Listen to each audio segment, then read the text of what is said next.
I used to work in a bike shop when I was about sort of 16, 17 in the summer holidays, and you know, weekends as well. Saved up my money to try and buy bits and bobs for my bike to try and make the bike a bit better, a bit faster, and yeah, it's all started from there. So athletes often have a reason or motivation for getting into a particular sport. Lauren Dixon asked, is the rumour true that the film E.T. inspired you? Yeah, is Lauren here? Yep. Hi Lauren. Yeah, it's true actually. I watched E.T. when I was about 6 or 7, and I'd never seen a BMX bike before. It was the first time I'd ever seen one, and there's a scene, I don't know if you've seen the film itself, there's a scene at the end where the kids are getting chased by the police through the streets and they're going in and out on their BMXs, and I saw that and thought, that looks amazing, and you know, I just knew immediately that's what I wanted to try and do. It wasn't that I thought you could fly off into the sky with an alien on a basket in the front of your bike. I wasn't that stupid, but yeah, that was what got me hooked in the first place. So, you know, we often hear that, you know, you tried many different sports before you finally set on cycling. I mean, I think you did a bit of canoeing, did a bit of rugby. Rugby, yeah. And then, so what really made set your sights to cycling and made you realise that's what you wanted to do? Well, yeah, I was lucky that, you know, maybe not quite as lucky as you guys, but my school had a lot of sport on offer, and you know, there was amazing facilities there, but not quite on the scale of what you have. But there was plenty of opportunities to try different things, and I got to, you know, as you say, I played rugby, did a bit of rowing, a bit of running, and cycling was not really a school sport. You know, we didn't have this amazing cycling facility that you're hopefully going to be getting very soon. But I think I just enjoyed the cycling more than anything else because of the freedom that it gave you. You know, you could go out by yourself. You didn't have to be with a team or a coach or anything else. I could ride on my own, but I could also ride with my friends. And I think I was better at it as well. I think you enjoy things that you're good at, and I was better at cycling than I was at rugby or anything else. But yeah, I just loved all sport really. Played anything I could. So then as you began to focus your attention on cycling towards the end of your high school life, did you believe that back then you would ever get to the stage that you did? No, not at all. You know, it wasn't like I was particularly good at cycling when I was younger. I was okay. I would win the odd race every now and again, but I wasn't head and shoulders above the rest. And in every sport I did when I was at school, there would always be one guy who would be exceptional, who would be so much better than the rest. And I always expected, I think everybody expected, you know, each of these people to go on to become, you know, to play for Scotland or to become champions or whatever. But it doesn't necessarily have to be the person who's great at a young age. It doesn't mean to say that if you're that person now, you can't go on and still be good in the future. But the thing is that you don't have to be the best at a young age to go on and become a champion in the future. So, see, when you were in school and growing up, is there anyone that you were friends with or done sports with that now went on to play at a high level? More at university. There were people who I knew at university who went on to represent Scotland at the Commonwealth Games and Britain at the Olympic Games in different sports. But yeah, there was a few people who in my class at school played rugby for Scotland. But yeah, nobody else. A lot of people just enjoyed their sport and kept it as a hobby, but then got a proper job instead of you know, keeping their sport going. And I think a lot of them now look back and think, I wish I could have kept my sport going a bit longer and seen how far they could have gone in that. So like you're talking about kind of keeping your sport going, so a lot of people's here are kind of sport enthusiasts, but at high school the work kind of schoolwork's getting a lot more. How did you kind of cope with kind of more schoolwork and more training on top of that? Well, it was tough, and I think what my parents always told me was you had to put your schoolwork first, and you know, you do your homework, you do your classwork, and then you fit your sport around that, because you have to have a backup plan, because to actually make it, if you want to make sport your life and to become a professional athlete in whatever sport you choose, the chances of it happening are quite slim, because you've got so many things that can go wrong along the way. You can get injuries, you can, you know, maybe not quite make it, you can have problems. But that's not to say you shouldn't try, but it's good to have a backup plan. So for me, the deal with my parents was, okay, do your schoolwork, get your qualifications, and then you can go and give your sport a go. And if it works out, brilliant. If it doesn't, you've got something to fall back on. So schoolwork always came first, but that didn't mean I didn't give the sport 100% as well. It was trying to fit it in around it and prioritise, you know, at different times of the year. So what was your backup plan going to be? Well, I went to university. I went to Edinburgh, and I actually started at St Andrews University, and I was doing physics and maths, which I enjoyed it at school, but I wasn't enjoying it quite so much at university. And I decided to change to do sports science because I had such an interest in in what went into making a sporting performance, and there wasn't a huge amount of support in those days from coaching and through governing bodies and everything. So I wanted to try and learn for myself. So I left St Andrews. I went to Edinburgh University, did my sports science degree, and when I finished university in 1999, the plan was to try cycling for a couple of years, see if I could make it to the Olympic Games in Sydney, and then maybe get a job after that. But the cycling got better and better, and luckily I kept winning races, and I never looked back from there. So you talk about the cycling was getting better and better. When exactly was that moment that becoming a professional cyclist became a reality? And looking back, what was your first professional race, and how did you deal differently with the pressure now than you would have back then? Well, the difference back then, it was very hard to be a full-time athlete in any sport unless it was a really high-profile sport there was a lot of money in. Cycling, there was no money in that. The national lottery came on board in 1998, and there was basically a way of funding athletes to be able to compete full-time. So it just so happened that when I finished university, the national lottery came on board to support all kinds of sports. So it meant that they would pay your rent, you'd get enough food to keep you going, and you'd have facilities to train in. And that was all we needed. That was just to kind of give you that foot up to get you going. And I had the Commonwealth Games in 1998 in Kuala Lumpur, first big championship. Very little expectation from anybody. We weren't expected to win medals, and I didn't. But yeah, I think I came 9th in the 2 events I rode. I wasn't particularly well prepared for it, but I realised then that this, if I wanted to go further and to try and win medals, I had to become far more professional in my approach. I had to commit a lot harder in the training, and also try and get hold of a coach who could really take us to the next level.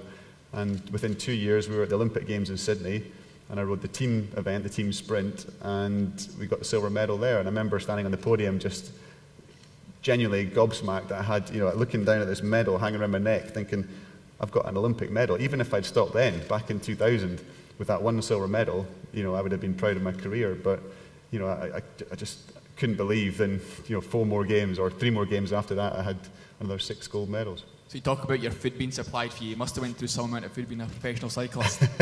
Yeah, I did. My mum was very keen to get me out of the house. I think she was quite glad when I moved out.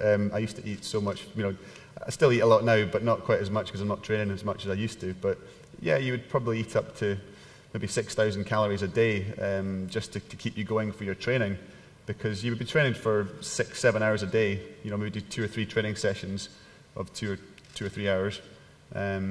And it burns obviously a lot of energy, a lot of calories, so you have to replace that. And if you want to grow and get stronger and become more powerful, you've got to keep eating. So how many packets of jelly babies did you go through a day? Not that many jelly babies. I just used to eat a lot of cereal, a lot of pasta, a lot of carbohydrate to sort of fuel myself, and then a lot of protein as well, a lot of chicken and fish, fruit and veg.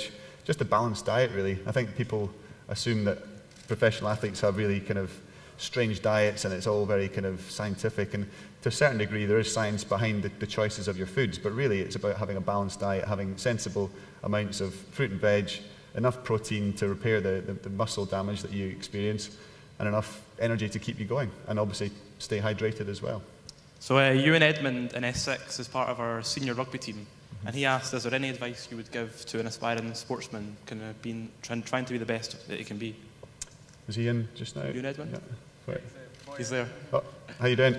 I would just say, first of all, write down your goals, write down what you want to achieve. So even if you don't show anybody else, because you might think your mates might laugh at you or people wouldn't take you seriously, but if you write down where you want to get to in 10 years' time, or your ultimate ambition within your sport, and work back from there. So you have your kind of 10 years' time goal, where you are now, and write stepping stones from where you are to where you want to be. And if you break it down into sort of sensible chunks, once you've got that there, then you write a plan for how you want to get to that first stepping stone.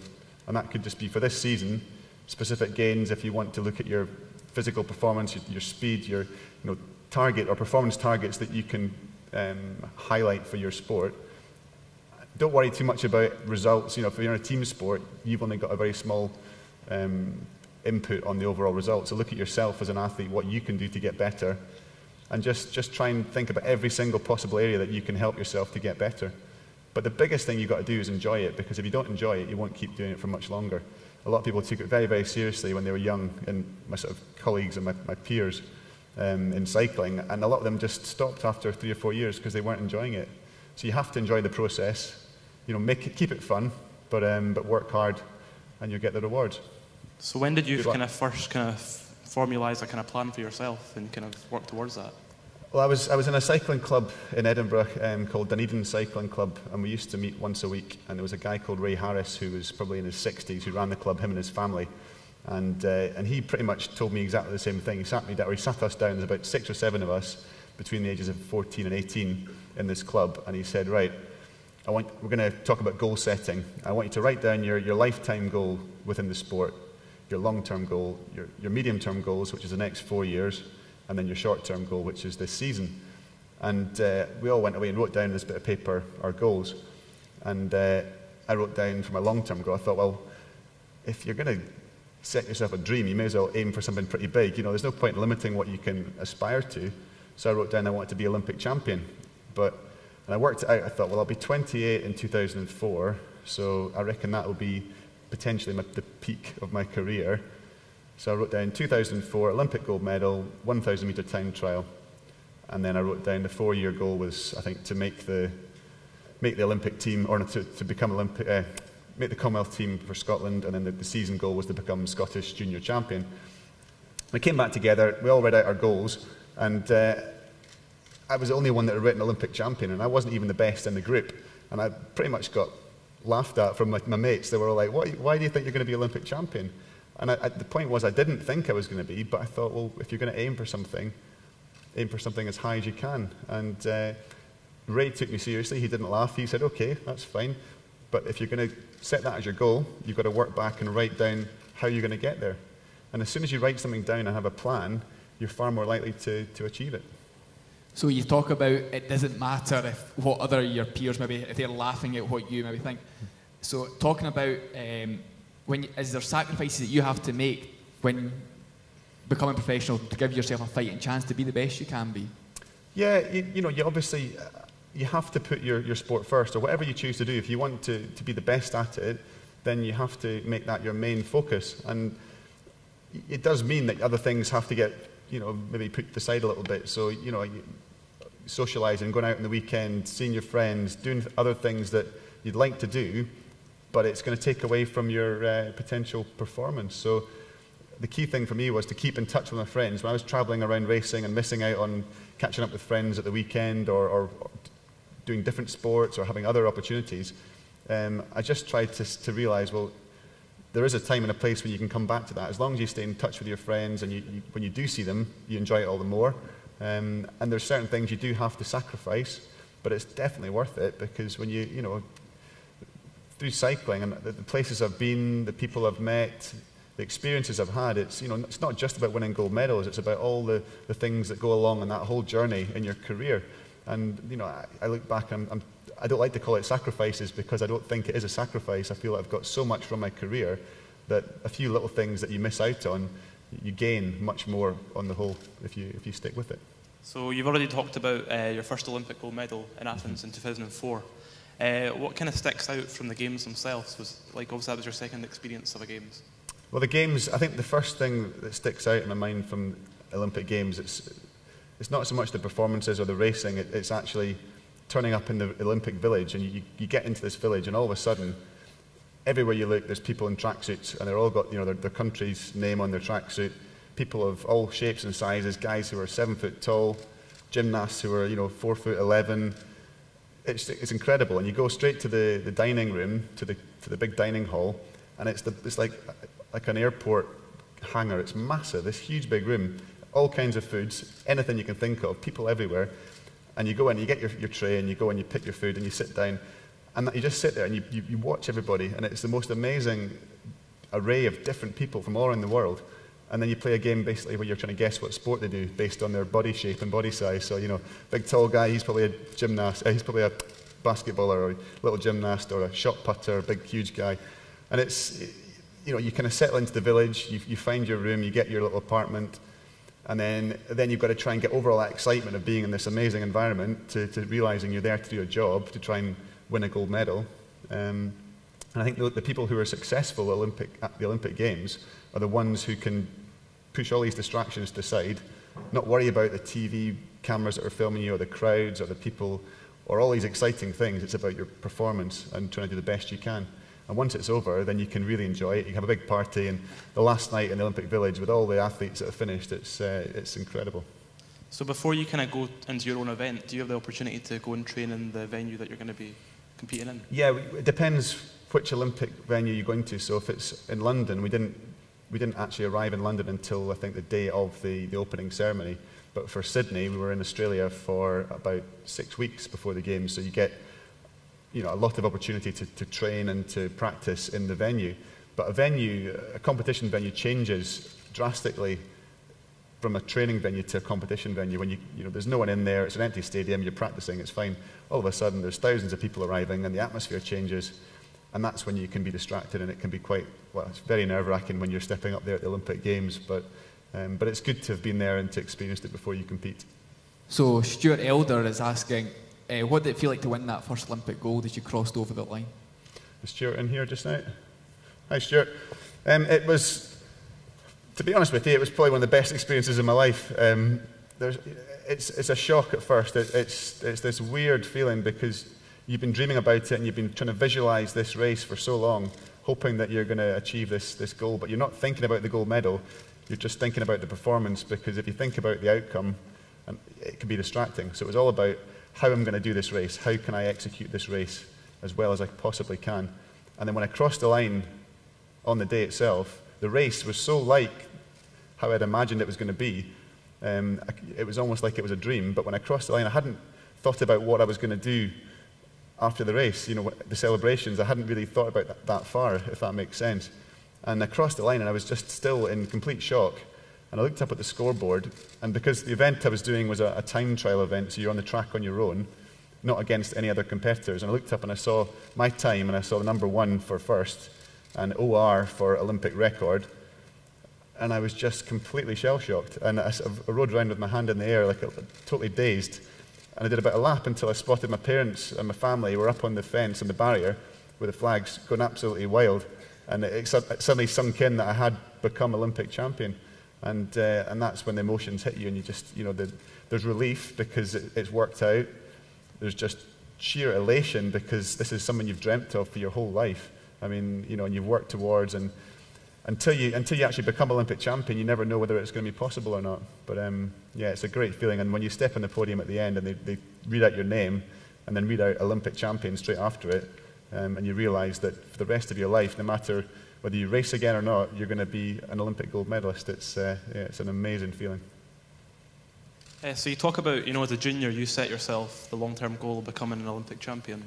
So when you returned home from Athens, Peter Mackay asks, was it kind of difficult to kind of set your sights on a new goal after that? Is Peter in just now? Hi, Peter. Yeah, it's a very good question because it's often the hardest part. I think the hardest part of my career was keeping going. You achieve a standard or you achieve a goal, and then it's keeping that momentum going because all of a sudden you're the champion and everybody is aiming at you. Up until that point, you're the challenger and you're looking up to the guy you're wanting to try and beat. So after Athens, it was quite tough because the event that I was Olympic champion and they actually removed from the program. It wasn't in the Beijing Olympic program, and I found out a year and a half after Athens. So I've been training for a year and a half for the next Olympics, and then the IOC said we're not going to have this event in the program.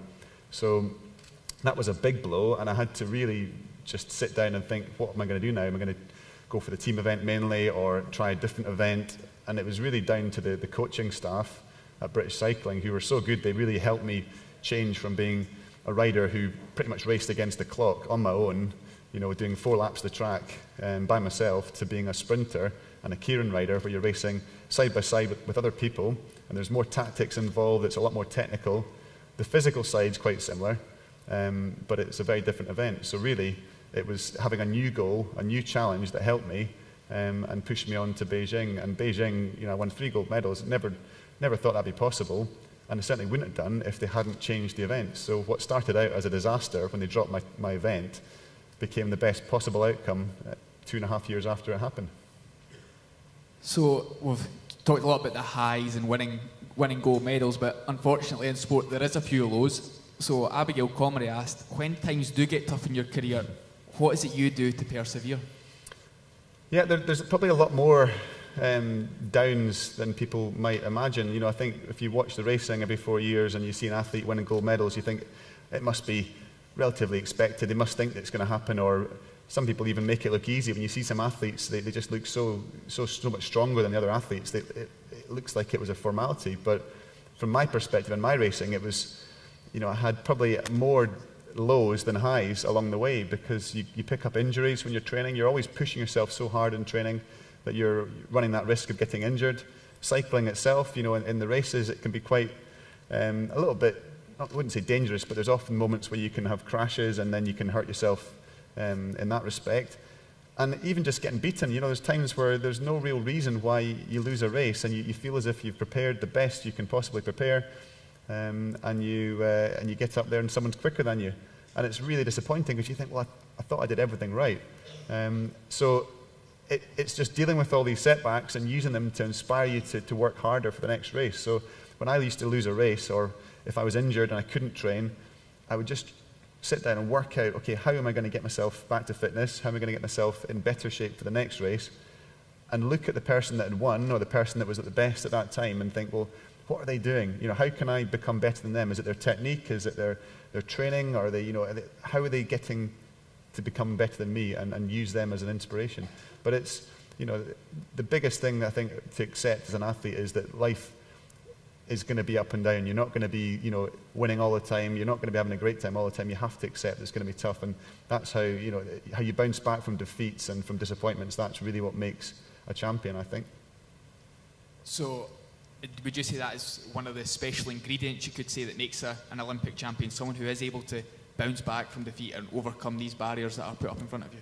Yeah, absolutely. And I think if you look at athletes like maybe Usain Bolt, who he's probably the one that you would use as an example of someone who you think is completely invincible. He just steps on the track and he wins because he's so much quicker than everybody else. But in reality, you know, I've never met him, so I'm just guessing. But from what I hear, you know, he trains harder than anybody else. He doesn't like to let people know that, but the reason he's so good, yes, okay, he is very gifted naturally. He has an amazing, you know, running technique. He's 6'5". He's obviously taller than the rest of the guys, but he still trains really, really hard. He doesn't just get up in the morning and run 9.59 or 9.58, whatever it is, seconds for 100 meters. He has to work incredibly hard for that. He makes it look easy because he works so hard. So, you know, I think that's the key point, that you get out what you put in. And if you work hard, it doesn't have to be sport, it could be anything. Whatever you choose in life, if you put a lot into it, you'll get a lot out. And even, it's not just about the end result as well. It's not just about gold medals or end performances. It's about enjoying the process and the people you meet along the way and the fun you have. And when you get to my age, when you're an old man and you look back on your career and you just think, you know, you can appreciate what it is and how much fun you had. But yeah, just if you work hard, then you get the rewards. So when we're talking about your kind of Olympic successes, there's one banner that's always in the audience, and that's the banner of the real McCoy. So how much of a kind of influence were your parents, David and Carol, on your career, and how did they kind of support you? Yeah, that's the barrier, the banner that I always look out for when I'm at the track. No matter where I am in the world, whatever track I go to, if my parents are there, they'll have the old banner, and it's, I don't know how old it is, it's probably about 10 years old, maybe older than that, 15 years old, this banner. My mum and dad have just always been there to support me, and they gave me the opportunities when I was younger to get into BMX racing and into mountain biking and eventually into track.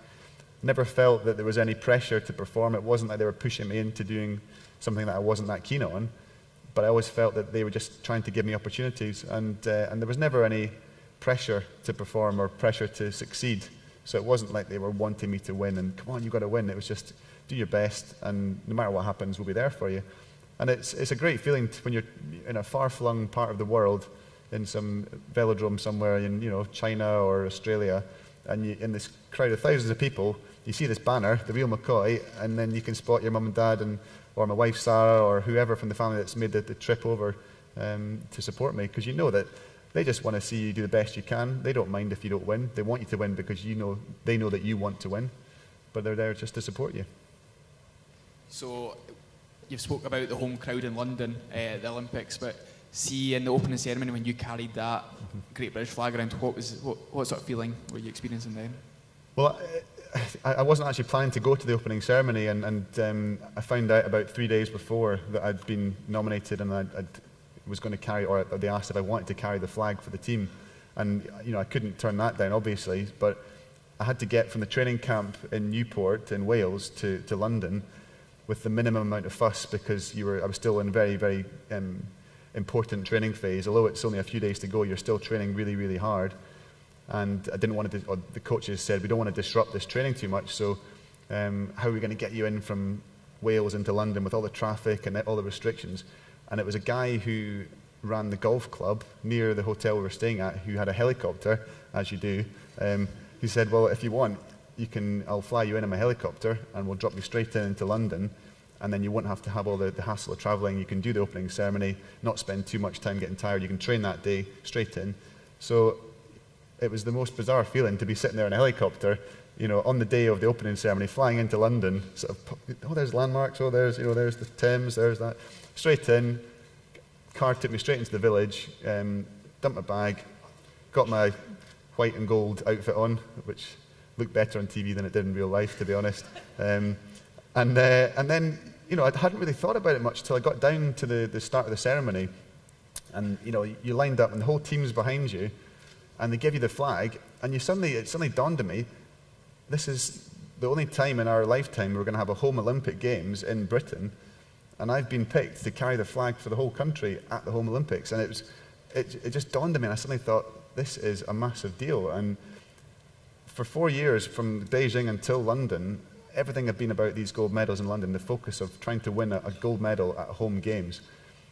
And I suddenly thought, do you know what, it's more than that. This is, for all the highs and lows to actually get to this moment, to carry this flag, for me, no matter what happens now in the racing, it's been worth it to get to this stage. And I walked out into the stadium, and the roar from the crowd, and there was all these kind of confetti cannons shooting silver and gold paper into the air, and there was noise. And we were told before the start, right, this is what you do. You walk out, you hold the flag, you come to the royal box, I can't remember, I think, whether you raise it or lower it, or there's things you have to do.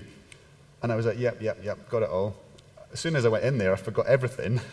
I just started waving the flag like a crazy person, and it was just an unbelievable moment. And I just thought, this is it. I've worked for 4 years. This is enough. Whatever happens now in the racing, it's a bonus. And in a way, it relaxed me, and I ended up racing far better, I think, than I would have done. I was far more relaxed, and I just enjoyed the racing. And obviously, the medals came too. So obviously, Great Britain had a lot of big successes in London. So after the track cycling programme came to the end, did you have the opportunity to see any of the other sports in action? I was pretty busy after I finished racing, but I managed to see, I saw the 800 metres, I went to the athletics, I saw the 800 metres men's final where Rudisha broke the world record. I saw Usain Bolt win the 200 metres. I saw something else, there was something else, can't be that memorable if I can't remember it. But it was crazy because we finished, and you think you're going to have some spare time to go around and see all the different sports and just wander about, but you have media interviews and requests, and you feel like you've repeated yourself 100 times telling, how does it feel? What, how was it? What did you think about this? And you think, I must have spoken to every single newspaper in the world by now, but there were still more interviews, and not much time to really catch up with family and friends at that stage. But it was over before I knew it, and it was the closing ceremony, and the games were finished. But at previous games, I've been to see diving, I've been to see hockey at the Commonwealth Games, I've been to see triathlon, road race cycling, some of the marathon. So, it's kind of the smaller sports you want to see, weightlifting as well. Weightlifting, because we do a lot of gym training for the sport, I find it fascinating to see these guys in weightlifting, little guys, maybe 55 kilo guys who can lift 3 times their body weight just straight above their head. And you're like, I can't lift that, and he weighs, half what I weigh or whatever. And, the sports like that I think are fascinating to go and see too.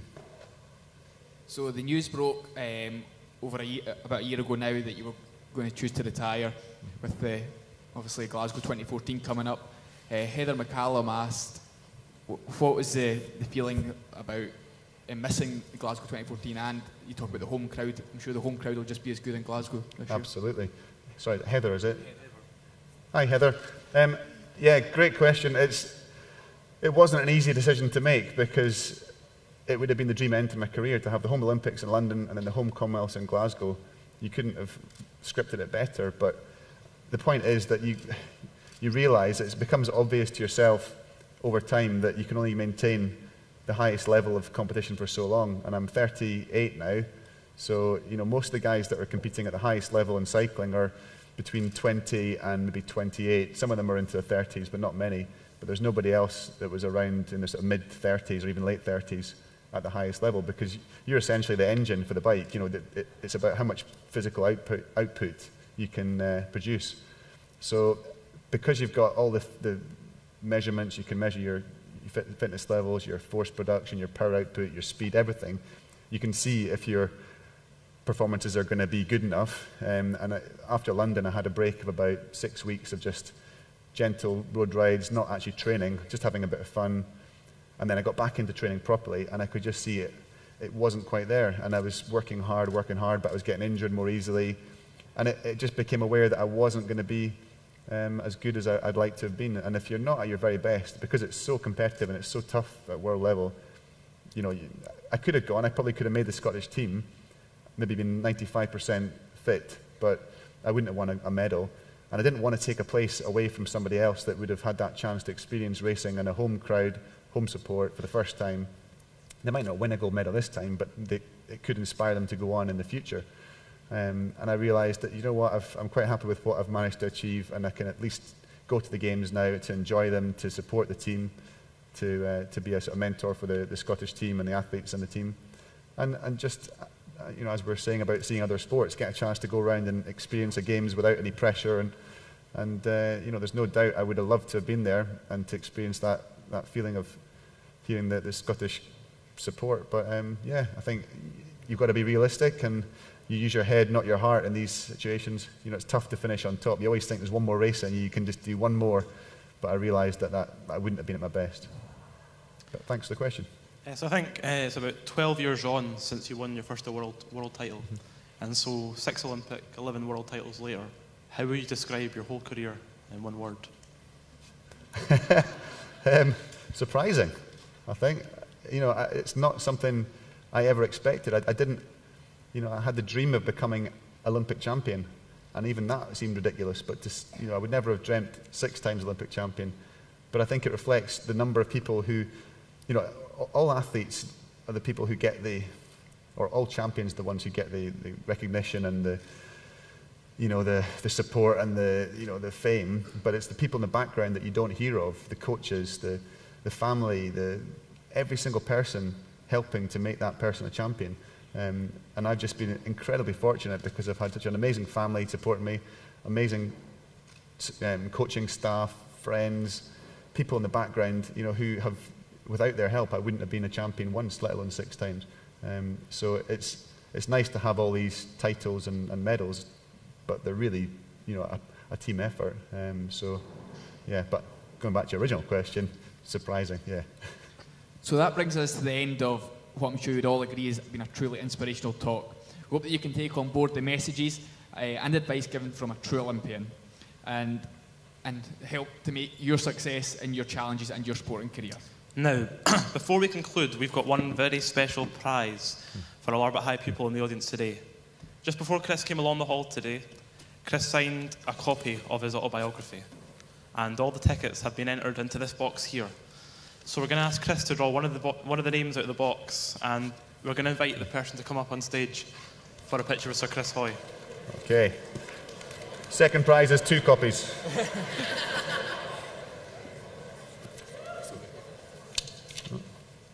Okay. Okay. Yep. Yep. Okay. The winner is Ewan Ross. So Ewan, if you want to come up to Come stage. up, Ewan. There we go. Come up. Thank you.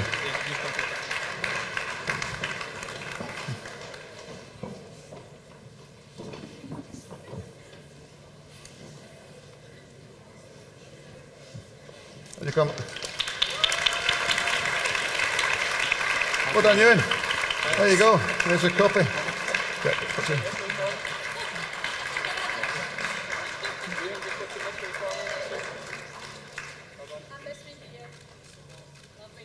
Well done, mate. Cheers. Thank you.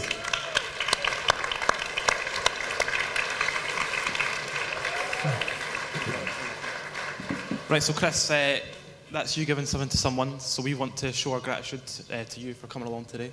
So we've got a few different things that we'd like to give you. We've actually got the picture. Megan Grieve is one of our 6-year pupils, and she'd like to present this picture to you today.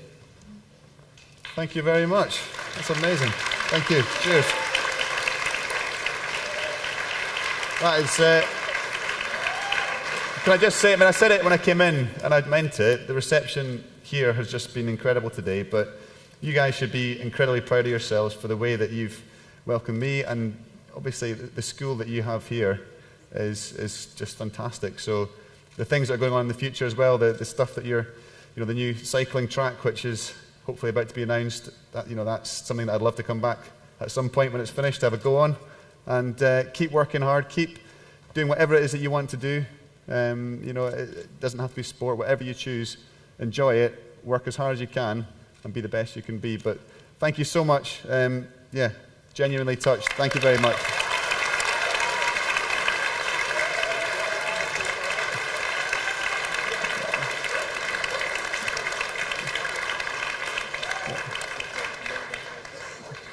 Thank you. Thank you very much. And so you talk about, coming back for the pump track opening, but we won't want you to come back without a LHS Mountain Big t-shirt. So. Thank you very much. Beautiful. There we go. Oops. I don't want to drop the picture.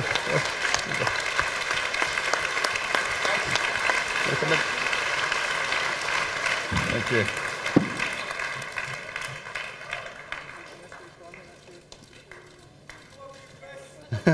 Love you too. Yeah, we're good. Thank you. Cheers.